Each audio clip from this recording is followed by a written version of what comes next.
Hi and welcome to my webcast. So this is part of my web design and development course, and today I will show you a quick exercise using the Content Aware tool in Adobe Photoshop. This is a straightforward tool to use and I use it quite regularly because I think it's brilliant for everything that I do in the world of photography. So I do recommend using a computer over a tablet just because it's more straightforward and easier to use, but you can use a Mac or a PC, and I would recommend a i5 or i7 running 8 to 16 gig of RAM.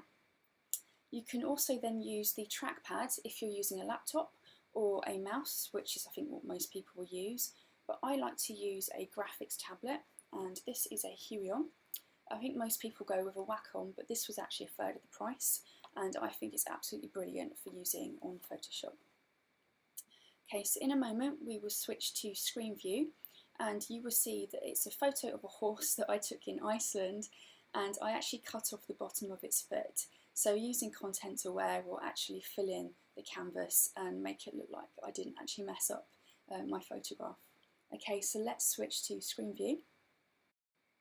So this is Lightroom, and it's part of the Adobe Creative Cloud subscription, and that includes Lightroom and Photoshop for about £10 a month.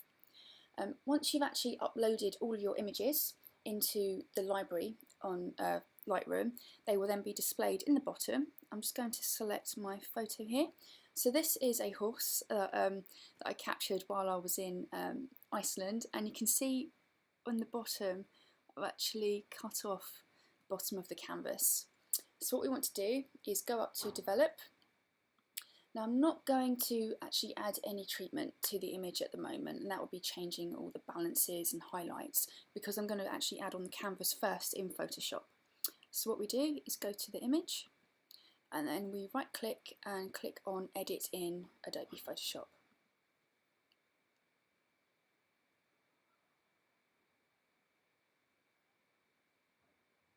Okay, and the first thing we're going to do is create a new layer, and that would be by pressing Ctrl J or Command J on a Mac. I'm just going to relay that. So canvas. Okay, then what we're going to do is going to go to Image and then Canvas Size. And then what we want is to actually add on at the bottom of the image. So we're going to make that relative, and that will add on the actual part of the canvas instead of changing the image size. And I just want to add on 1 inch. There we go. Okay, so I'm then going to create another layer just to be safe. So Command J. I'm just going to change that to foot. I know it's a hoof, but there we go. And using the selection tool, so just click on that.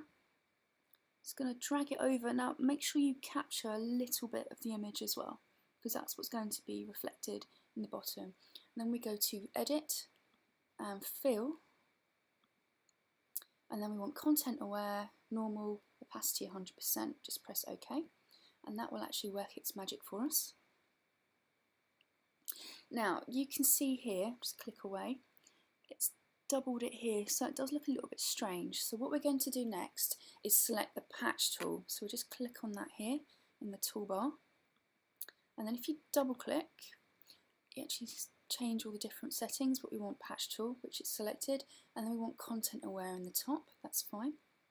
Now instead of editing just a little bit, I'm going to take away all of this so we can redo it. Okay, so what we do is you just select around the part of the image, and then you just drag it to another part, and that will actually just fill over the top. See there?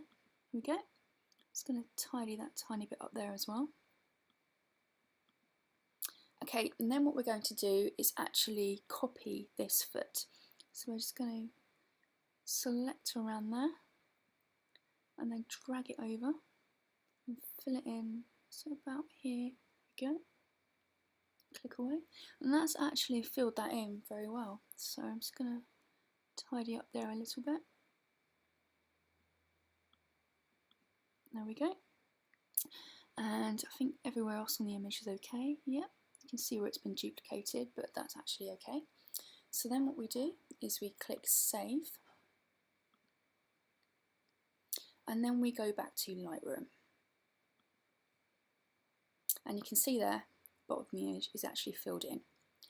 Then what we're going to do is develop. So you can actually then run through all the different parts of saturation, clarity, vibrance, highlights, change all the aperture. But I actually have in my settings one for Iceland already. That's because I took all my images under the same setting. So I'm just going to click on that. And that just changes the highlights and the blues, and it brings up the blacks as well. Then I'm going to crop the image a tiny bit, just to bring the eye more to the horse. There we go. And just take that in a tiny bit there as well. Okay, so that there is my finished image. So it started off like this. You can see where it's cropped in the bottom and it wasn't that vibrant. And now it looks like this.